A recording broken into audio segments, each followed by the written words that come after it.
The DJ yamaze kwitegura amatoroshi y'iwacu abe menshi cyane.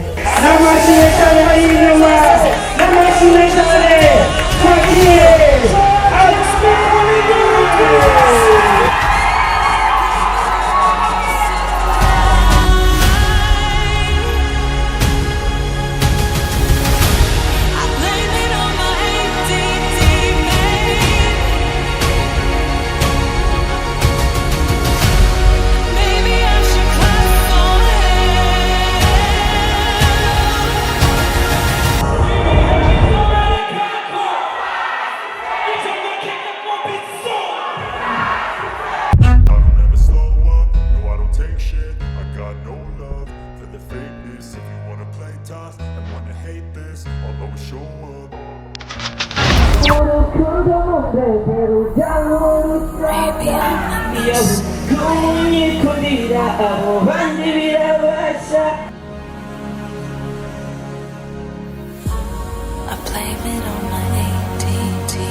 This is Burundian comedy.